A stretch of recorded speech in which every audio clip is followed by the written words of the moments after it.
ça va être compliqué.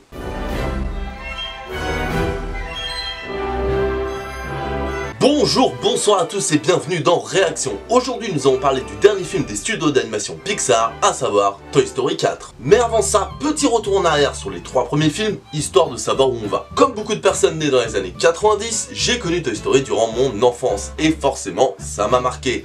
Le 1 était vraiment excellent, et que ce soit en termes d'histoire, de personnages, ou tout simplement pour la révolution que ça a été en termes d'image et d'animation, ça a été juste génial. Et après un deuxième volet qui était tout aussi bien, voire meilleur selon moi, il faut dire que c'est celui que j'avais en cassette et en DVD, donc forcément je l'ai saigné, et bien c'est des années plus tard que le troisième opus est sorti, alors que honnêtement, quasiment plus personne l'attendait. Et clairement, ils ont bien fait de le sortir, parce que même si c'est pas forcément le meilleur selon moi, encore une fois le 2 c'est mon enfance, et bien le 3 conclut vraiment l'arc d'Andy de manière juste incroyable.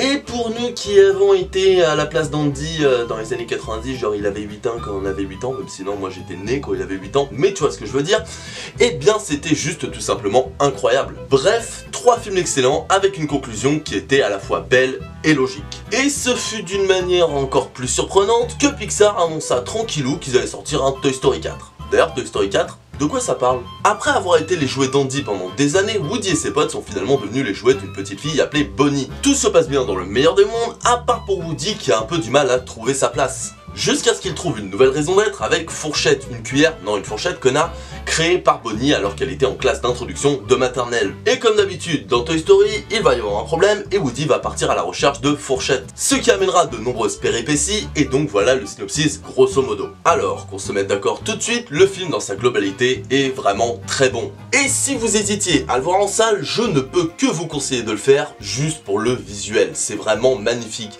Il y a des moments où juste la photographie et la qualité de l'animation, tu te dis non, non, là ils ont pris une photo, c'est pas possible. Eh ben non, c'est de l'animation. Que ce soit les buissons, la pluie, les couleurs, c'est juste incroyable. Et le petit reproche que je pourrais faire à ce niveau-là, c'est que les décors sont tellement beaux à certains moments que dès qu'on passe sur Woody et ses potes, ça fait tout de suite très jouet. Alors c'est logique, mais très jouet, animation des anciens films, pas jouet maintenant. Et ça donne un contraste des fois un peu, tu sais, comme dans les films japonais, genre où ils font des arts à plan 3D et des personnages en 2D, des fois ça fait bizarre. Bah là c'est un peu pareil. Bien sûr, c'est un petit chipotage, le film est vraiment très beau en règle générale, et excellemment bien animé, bien évidemment, c'est Pixar ma gueule. Et bien sûr, au-delà du visuel, ça fait plaisir de revoir Woody et sa bande. Les personnages sont toujours aussi attachants, même si c'est vrai qu'on voit un peu plus Woody que les autres. Alors c'est logique, c'est lui le héros, même dans les 3 premiers films, on le voyait plus que les autres, mais il y avait toujours des scènes où on voyait un peu plus les autres, un peu plus Rex, un peu plus Monsieur et Madame Patate, etc. Histoire qu'on ait aussi de l'attachement pour eux. Là c'est vraiment surtout sur Woody et les nouveaux personnages, et des anciens personnages un petit peu qui font leur comeback, et évidemment Buzz est un peu là, même si j'ai pas vraiment senti Buzz, il est là, mais on s'en fout un peu comparé aux autres films je trouve. Bon, je dis pas qu'il est totalement en retrait non plus, mais on pourrait le voir un peu plus, et surtout avoir des scènes un peu plus marquantes avec lui, parce que là, walou. Mais du coup, si on voit beaucoup les nouveaux personnages, et bien qu'est-ce qu'ils donnent?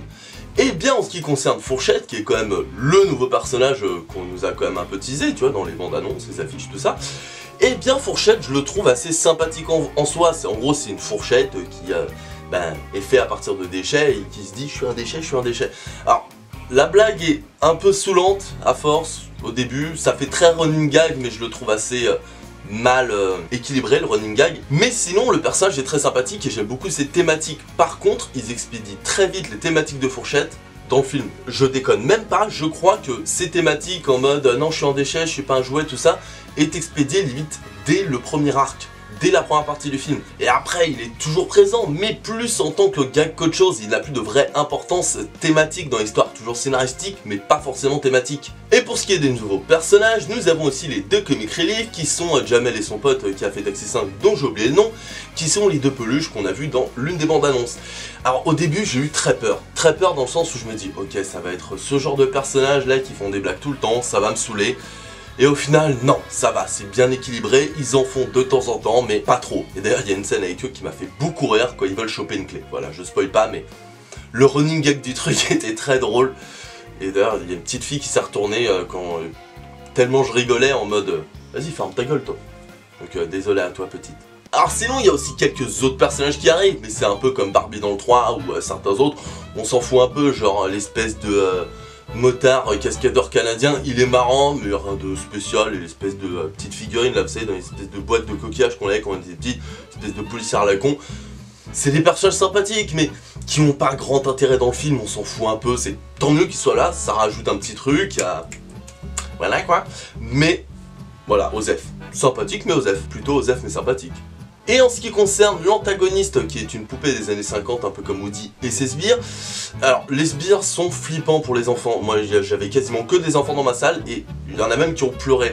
Alors je comprends pourquoi, ça fait très poupée de marionnettiste là qui tue tout le monde dans les films, pas Chucky mais l'autre, celle qu'on avait vue dans un épisode de Buffy d'ailleurs. Et bien oui, c'est un peu flippant et ils parlent même pas et ça renforce leur aura je trouve. T'as l'impression que leur bouche elle va se barrer tout le temps, très bien fait.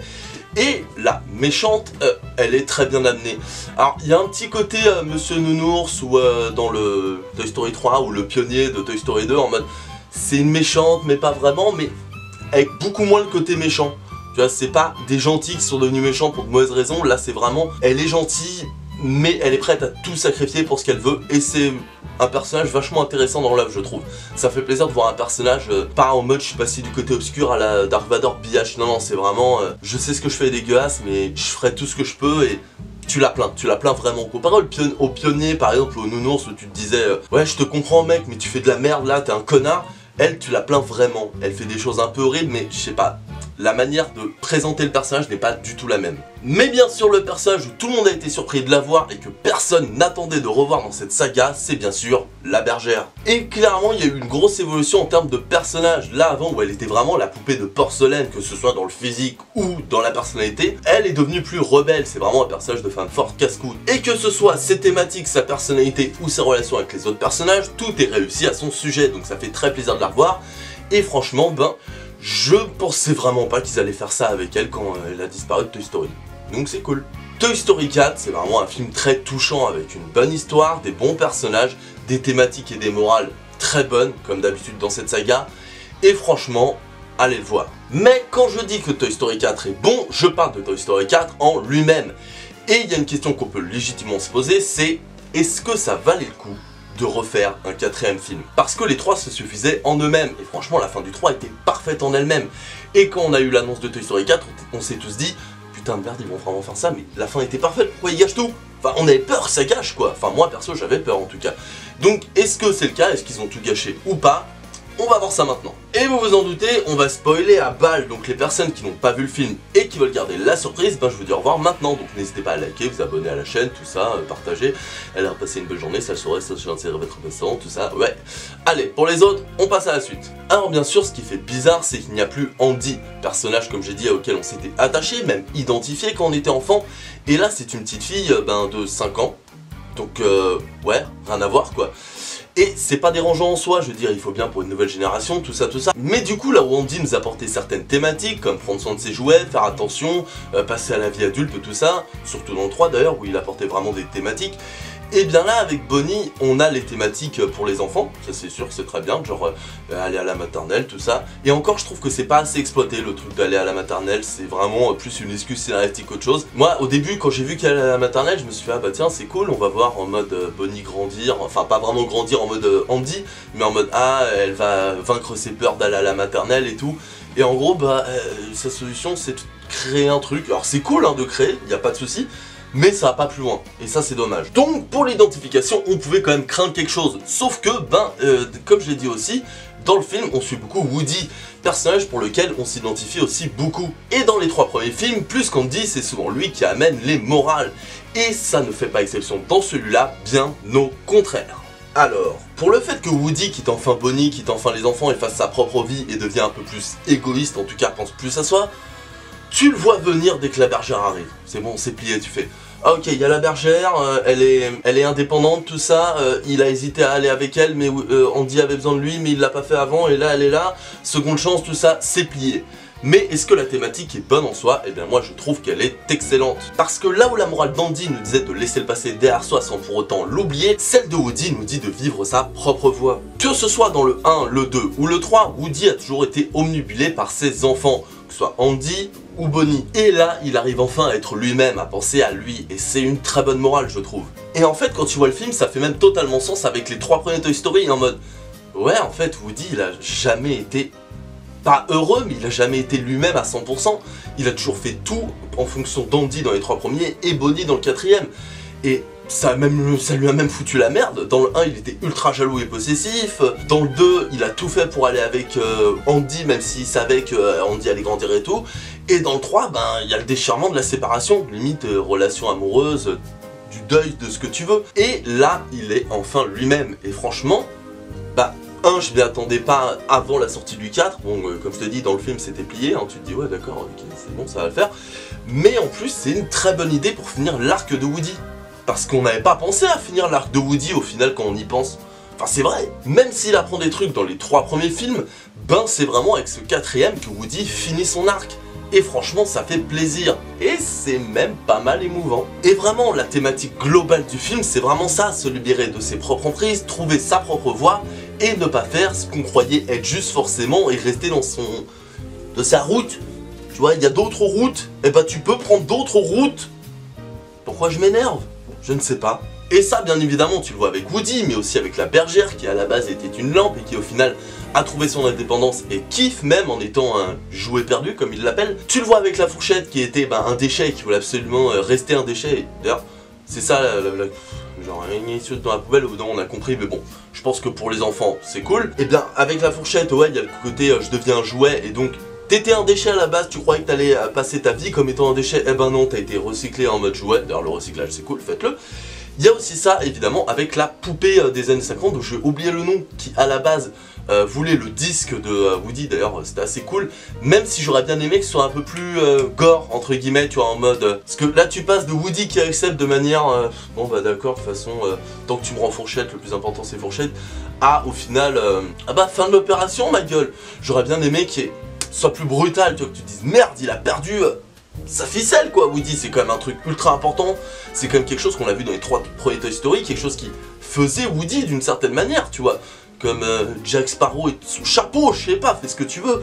Eh bien franchement, même si c'est très bien fait, c'est dommage qu'on ne le voit pas mieux. Par contre, la petite poupée des années 50, au début je me suis dit que ça allait être, tu sais, comme je t'ai dit, l'ours ou le pionnier, mais en fait non. Au début tu la vois en mode je suis toute gentille et tu te dis ça va être une connasse, mais non en fait elle est vraiment très gentille. Et alors je savais que la petite fille qu'elle allait, qu'elle convoitait, entre guillemets, ça allait pas le faire. Et je pensais que justement qu'elle allait avec Bonnie, et ben non justement il te remindfuck le truc en mode, eh ben non la vie c'est pas ce qu'on croit. C'est pas ce que le scénario voudrait logiquement que ce soit, c'est tout simplement la vie. La vie c'est des hasards, c'est des rencontres, c'est des choix, c'est affronter ses peurs, et je trouve ça très bien. Et c'est vraiment une très bonne idée en fait, une excellente idée, et que ce soit pour Woody, la bergère, ou Fourchette, ou la poupée des années 50, leurs arcs qui sont très bien foutus, même si la fourchette encore une fois, ça s'arrête très vite, mais peu importe, c'est vraiment très bien foutu, et...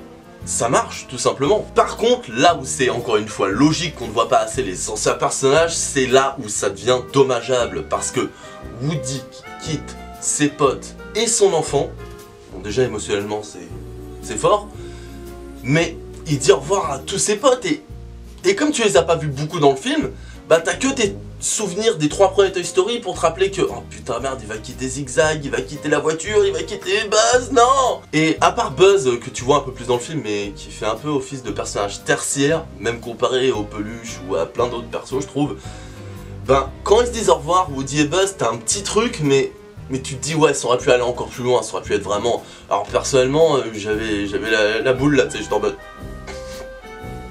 au revoir Woody, tu vois, mais... je pense que vraiment, je pense que je me serais mis à chialer si jamais ils avaient mieux amené le truc de l'attachement avec les autres personnages, tout ça comme je t'ai dit.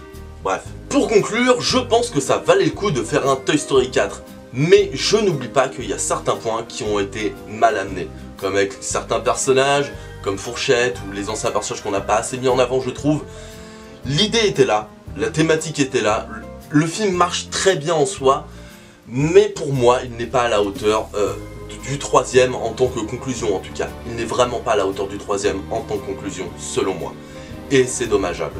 Mais ça reste quand même un film super bien, avec des thématiques géniales, des morales géniales, un visuel encore une fois putain de merde, ils vont faire quoi la prochaine fois? Autant faire un film, j'ai envie de dire, limite à ce niveau-là. Et c'est vraiment un très grand plaisir de voir ce film, je trouve. Apparemment, ce sera le dernier, même s'ils font que dire ça, que c'est toujours le dernier. Et je pense que là, ça va vraiment l'être, parce qu'on a fini l'arc de Woody, qui était quand même THE perso. Même si je pense que là, pour le coup, il y a des idées de suite à faire. Là, maintenant, c'est à Buzz d'être entre guillemets le leader, même s'il y a la poupée de chiffon de Bonnie, tout ça. Et comparé au 3, où je trouvais que la fin était logique, voilà, fin, c'est bon, fin, rideau, tu peux pas faire mieux, frère. Ben là je trouve que au contraire ça amène de nouvelles possibilités. Donc en tant que film c'est un très bon film, les thématiques sont super tout ça, mais je trouve qu'en conclusion de saga, il y a un manque, il y a vraiment un manque et ça donne envie de rab en fait. Je veux dire, à la base avec le 3 t'étais calé et là bah, le 4 il te redonne fin, tu vois, voilà, tout simplement. Donc je vous conseille d'aller voir Toy Story 4, même si, encore une fois, il y a un manque. Mais malgré certains défauts qui sont surtout dus au fait que le film s'inscrit dans une saga, dans un tout, le film en lui-même reste très bon et je vous le conseille. C'est toujours un peu dur de parler d'un film qui est lié à une saga de son enfance, mais j'espère avoir réussi. Et j'espère également que vous avez apprécié cette vidéo et dans tous les cas n'hésitez pas à le dire dans les commentaires, donnez vos avis sur le film, etc. Et si vous avez aimé, n'hésitez pas à liker, partager, vous abonner à la chaîne. En attendant, moi je vous dis passez une excellente journée, /soirée, /un seul autre espace-temps.